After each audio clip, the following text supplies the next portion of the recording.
Welcome back to Talking Hip Hop. I'm your host, JustKeekz, and joining us on today's show is singer-songwriter Benita. Stay tuned.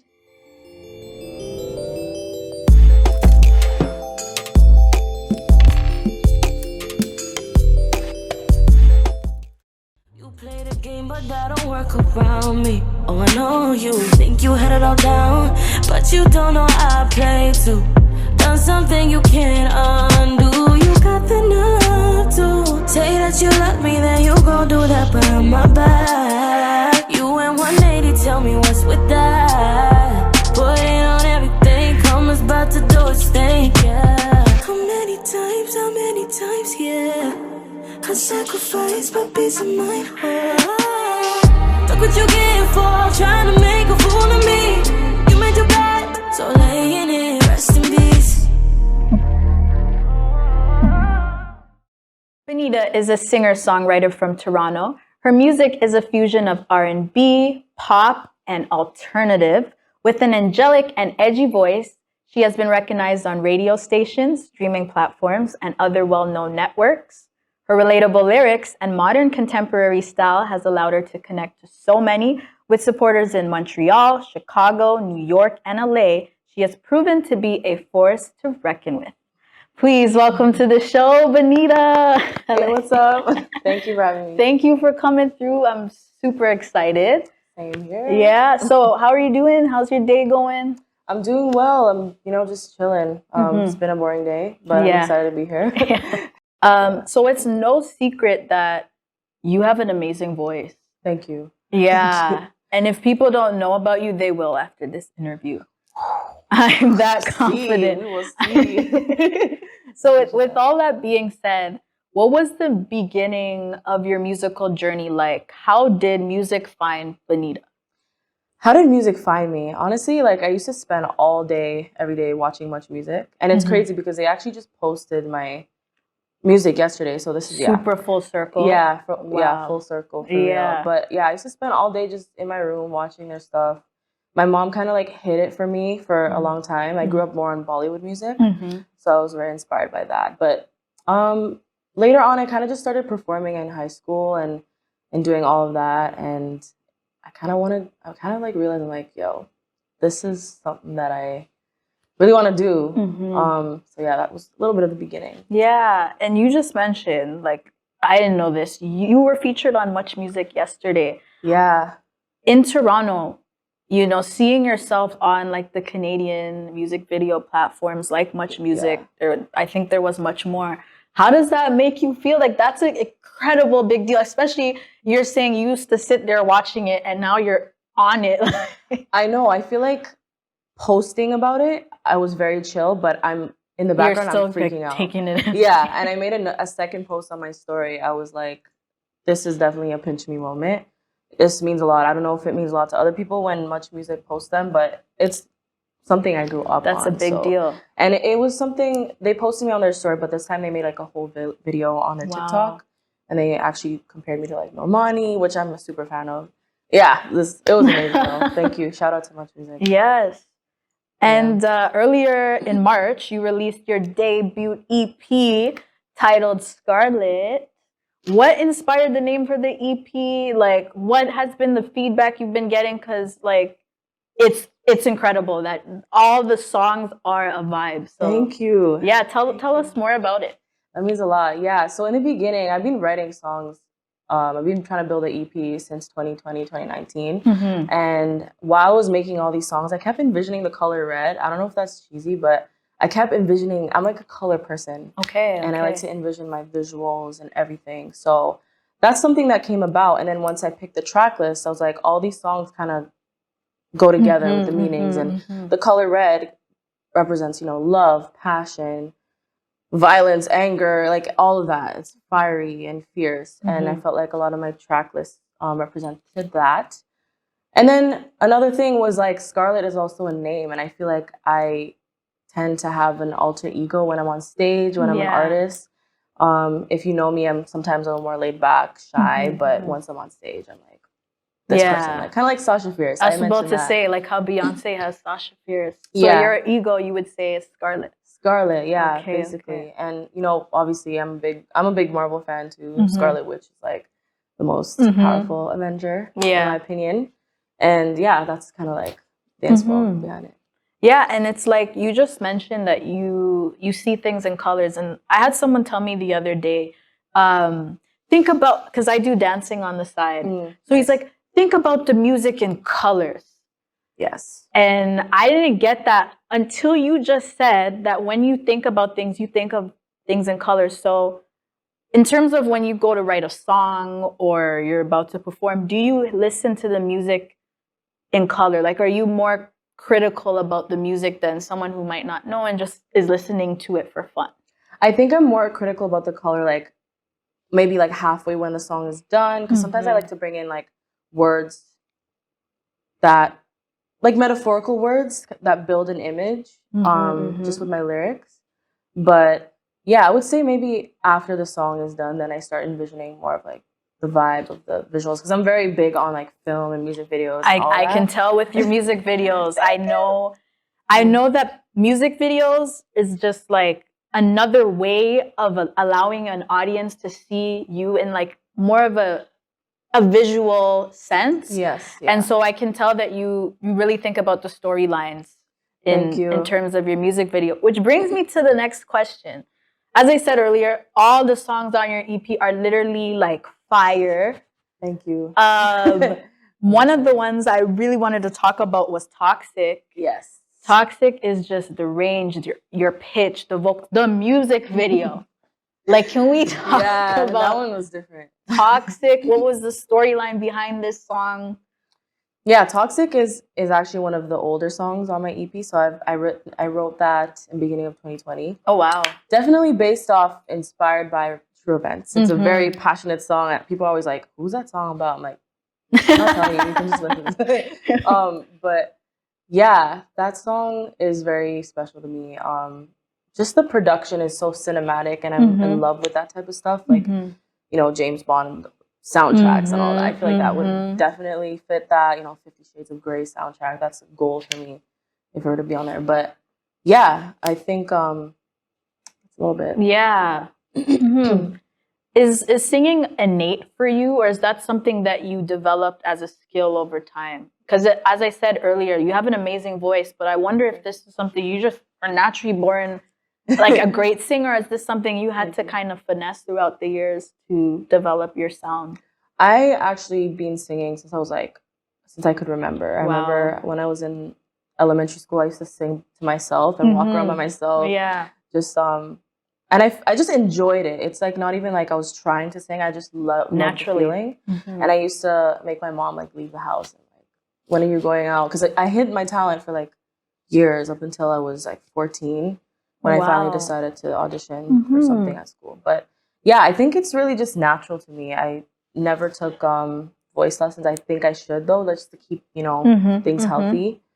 But my voice was definitely not as good as it was now versus before. Like it definitely got better. It's just practice. Yeah. And you said that you were kind of in the background singing. It was kind of like your little private cave, and you did that by yourself. And then at 14, you were like, you know what? I'm going to audition. So what was that decision like? And why did you kind of keep it a secret for a little? I was just honestly terrified of like what people would think. And just being in front of a crowd of people, it just seemed so scary to me. But I think I was actually 13 when I auditioned for it was like this showcase thing for like young actors. I actually started in acting. I wanted to do that, and they had like a thing for singing, and I auditioned. I sang like Chris Brown With You. Yeah, it was like my go-to audition song. That's a banger. Yeah, it's a banger. But yeah, that's kind of where it started. And as I performed more in high school, things got a little more comfortable. But till this day, I still get nervous. Yeah. It's still always me. For sure. And that's to show that you care. I think a little bit of nerves is kind of healthy and is good. Yeah. That means you care about what you're doing. Yeah. So you actually shared the stage with the talented Canadian singer Daniel Caesar some time ago. What was that experience like, and how did this come to be?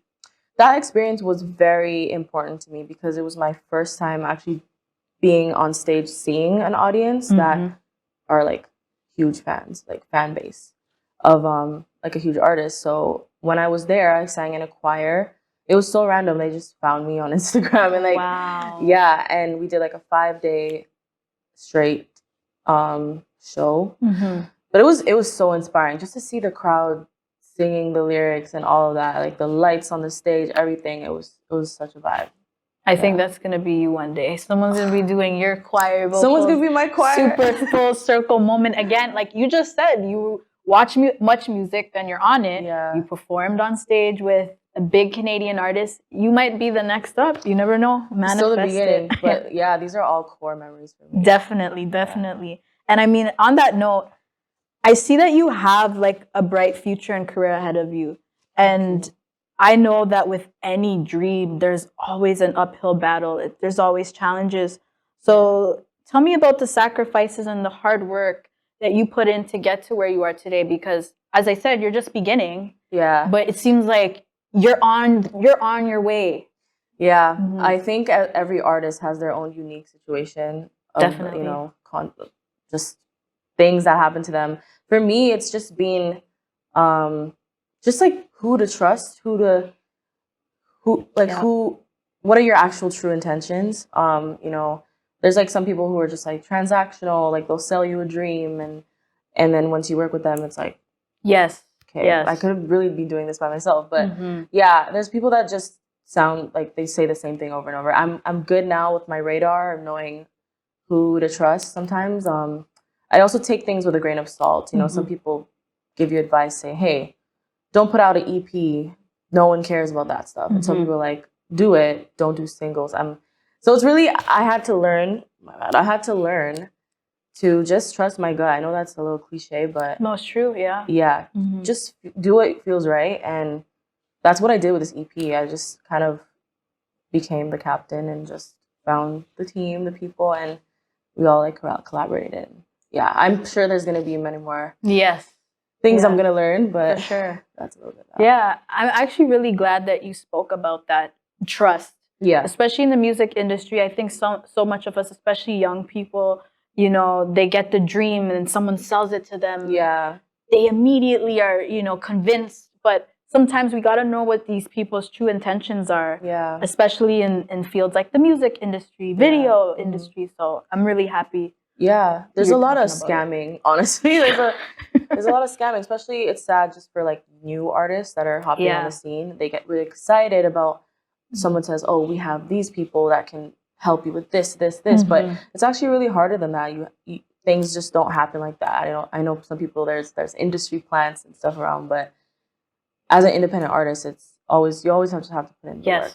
Yeah, I hear that. And you actually have been recognized on a number of platforms. I did my research, you know, BBC Radio, Spotify, Audio Max, CBC, and so much more. As a person of color, seeing your face on these streaming platforms and articles have even covered stories on you, how does that make you feel? It feels surreal. Like I recently actually posted on IG because Spotify put me on 2 covers the past 3 weeks. And I was like, whoa, this is different. Because you don't really see, I feel like I've never seen someone looking like me on, you know. Yes. Yeah. Talk about that. It's very true. Yeah. It's, I don't know. There's I'm just super grateful. Like I was sometimes speechless. I don't even know how to like describe it. But yeah, growing up, there was not a lot of people, not a lot of brown people, Indo-Caribbean, some Guyanese. There are a lot of South Asians artists that are coming up, but I have yet to find like a Indo-Caribbean type of girl, you know? Yes. But obviously we have Rihanna. She's definitely queen. But it's, I definitely want to break some barriers. And there's a lot of peers that I have around me that we're super supportive of each other. Definitely, you know? yeah. Because I see them winning too, and they also look like me too. So, you know, yeah. And I also wanted to ask you, like, tell me more about your sound, because, and how would you describe it to a first-time listener? Like if someone was, I actually have two questions for you. Sure. So tell me about your sound. How do you describe it to a first-time listener? Mm-hmm. And if someone was going to check out your music for the first time, what song would you recommend that they check out first? Okay, so first song, I'll answer that last one. Mm-hmm. I'll probably tell them to check out Dopamine. Dopamine is my favorite one. I love that. Just hopping back into the first question, I would describe my sound as very experimental, versatile. One of my favorite artists is Rihanna, and she's queen. She can do literally queen. anything. I love Doja Cat too. So that's like kind of my lane. I feel like I love so many types of music, and I love fusing things together. I would say mainly my sound is R&B, but pop. Still want to stay in that lane. Like, you know, the greats like Rihanna and all of them. But yeah, I love being experimental. Dopamine, there's the intro of that song. It's very like trippy, the way the chords, how it slides up and down, and I just like giving like a different experience. Different vibe, different experience. And actually, I find like I get like Kalani, Rihanna, SZA vibes when I listen to you. Like all of those artists, they're amazing. Yeah. I know you also mentioned Rihanna is like a big source of inspiration for you. What other R&B singers or musicians in general really inspire you? Yeah, I really love Drake. He's obviously like the biggest, everyone's favorite. It's like such a basic answer, but it's just his writing. There's like certain things about different artists that I like. I like the pockets like that he and his work ethic. It's just like and him as well. Like he also has different sounds. Like he can, you know, do an Afrobeats type of song and like just rap, R&B. But it's like I don't want to be that person that just does something random. Yeah, I still want to make things make sense. So that's what I really try to do in the studio. But yeah, Drake, The Weeknd.